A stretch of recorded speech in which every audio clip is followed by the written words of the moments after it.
about both of them as actors is that in just meeting them, I thought that this would be the case, and it's absolutely true, is that neither of them condescends to the characters that they play. They would never stand apart from them and judge them, and were able to completely inhabit them, so you just totally believe that that's who they are. And that was really important because, especially with this kind of material, it'd be easy to be kind of sentimental or like a TV Disease of the Week movie, you know, where these people are kind of self-pitying or whatever, and there was none of that. You don't want to get preachy. No, they're just living their lives and not making a big deal out of it. And how do you come upon this material as a director and go, okay, I'm going to jump into something that's dangerous, I mean, on some level, because you can cross that line, you know, it's right there.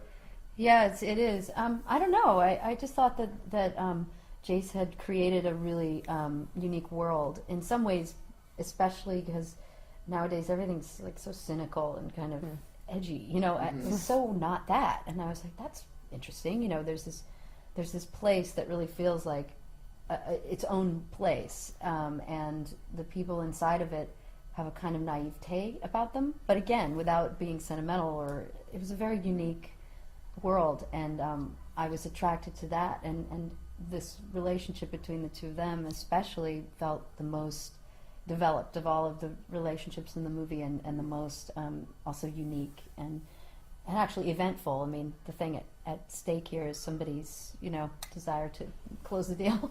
I don't know. It's funny because it's almost like an inverted version of Adventureland, where you're the straight man in Adventureland who has a dark, you know, side, and Jesse's playing the, you know, damaged person, and you're the same kind of goals, even though that's a kind of light comedy, and these themes kind of seem to run around all of our lives, I guess. Yes, sir. They're pretty universal. We're all pretty dark underneath it. Underneath it all. Well, on your set, I mean, it feels like a family movie on some level, and there's this interesting combination of veteran actors who've been around forever but who have kids who are in the business. You came up with, you know, parents in the business and were a kid actor. You have two kid actors who are not kids anymore but working for you in that situation. I mean, is it a different feeling on a set like that? Is it? I think all I can say is that growing up in it, and I'm attracted to people like that, so that makes sense that would be who ends up populating that set. But I think it's important to cast the crew as much as the cast, so that you're creating an environment where these people feel safe to, you know, suspend their disbelief and just be immersed in their world, and not feel like they have to fight to construct their own reality and block everything out. Like, the people who are behind the camera need to be as invested. And I think if you've grown up around it your whole life, you don't see the division between the front of the camera and behind the camera. It's all the same. We're all trying to tell the same story. And we all need to be trying to tell the same story, especially on a low-budget movie when it rains every day, you have no money, there are no dressing rooms, everybody's sleeping in a flea bag, you know, and you have to want to be there. And if people don't want to be there, it is like a virus that spreads within like an hour through the entire crew, and it's like, you know, group food poisoning. It's the most awful experience. And I don't know, I've been on those sets, and you just feel like, why are we here? Nobody wants to be here, you know, and it's not good. So especially with a story like this, it's sort of delicate in the plot. It's not a lot happens. It's all about that atmosphere and the sense of the world that we're creating and the details. And so I think that's kind of critical, and I guess that comes from an environment of trust, and I guess that hopefully comes from people who can work with their families. My brother is awesome. I love my brother. Yeah, he's great. Trust him with I adore him, and we get along really well. So I knew he was the right person, not only creatively but also to sustain and that atmosphere of you know, that kind of loving place where at least I know I work best in that atmosphere. So I mean, some people thrive on conflict and being abused, you know, like some directors act that way and some actors like to be treated that way. I'm not into that, so I think that's a myth, though. I think That's just facing adversity and trying I to. think that stuff works don't get it. despite itself. Yeah.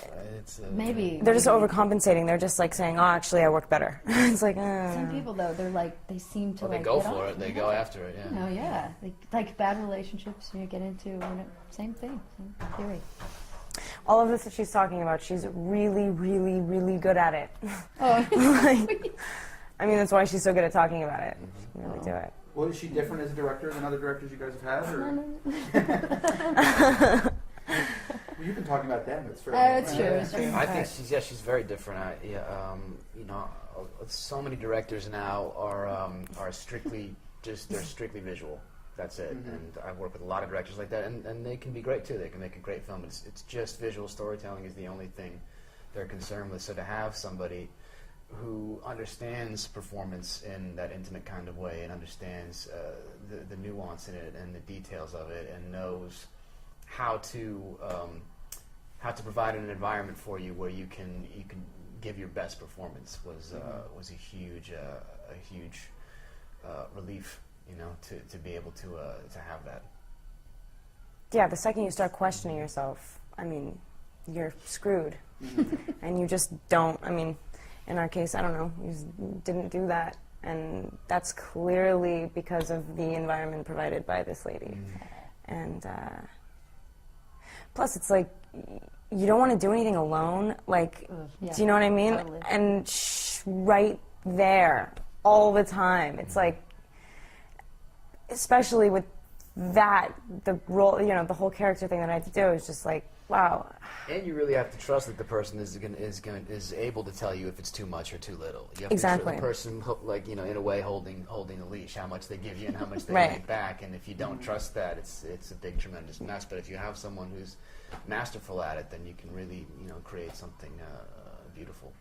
Yeah, you have to have like a mind's eye. Because as an actor, you shouldn't have a mind's eye. You should, you shouldn't have the whole thing in mind. And Yeah. If you can let yourself free and just trust, you'll find some pretty amazing stuff. Yeah. A lot of the time, you can't let yourself go because you do not That's trust the the suckiest person feeling. yeah, it's the worst. who's running things behind you, and you're right not to trust them also. So you have to really plan out specifically. This is how far I'm willing to go. This is what's going to happen in this moment, and the work will suffer a little bit. It will suffer for that. If you can't find those things that just happen, in the moment. Yeah, because then Trust you're them. only giving what you've planned and what you if God, There's and no when I'm in that discovery. situation, you're like oh, if I landed my jumps, good, but but that's never going to be as exciting as everybody is in the same moment, and just unsure of where it's going to go, and that they're willing to let it be that way, and then everybody the gets magic. surprised, Yeah. by everything that happens, and hopefully happy accidents Yeah. occur. Well, that's what you're. And the bad accidents get put in the trash. It is amazing how the camera picks up that you don't really expect the camera to pick up. Oh yeah, you know what? That's so amazing, and it's a weird thing with being an actor too. Is like you want to protect an actor's privacy, but like what we do as actors is we're being private in public. That is our job. So it's like a weird thing. So with HD in particular, we shot this film HD. Sometimes the camera is rolling for hours, and they just keep not pushing the little red button to turn it big off. problem. And dailies, it's like, guys, please, we're wasting tape. I know it's not as expensive as film stock, but I have to actually sit in the editing room for 4 hours to look at 2 takes. And actually, though, I have to say that oftentimes it's the moments right before action or cut that are really alive, Yeah, and so it's really instructive both as a director and as an actor to be like, when I'm not on, I'm better or whatever. And there occasionally are a few moments that are stolen from the should have been in the garbage can, but I think hopefully nobody's privacy was violated, except poor Aaron. At one point, so game, like we were out. It was like 3 minutes to lunch. And I just usually with my brother we get into this twin speak thing where we're not actually speaking, but we understand each other, and other people don't know what the hell's going on, which isn't good. So then we'll communicate to the rest of the crew. But if you're like 3 minutes, and you just have to execute, right? So we're running with the camera, and the camera assistants are running. Like, what are they doing? And I'm like, Aaron, can you just walk that way and come back towards the camera? And he's like, what am I doing? What day is it? Where am I going? What am I? And it was just a horrible thing to do to him. Just say walk towards the camera. And you looked really pissed off. Whatever it is.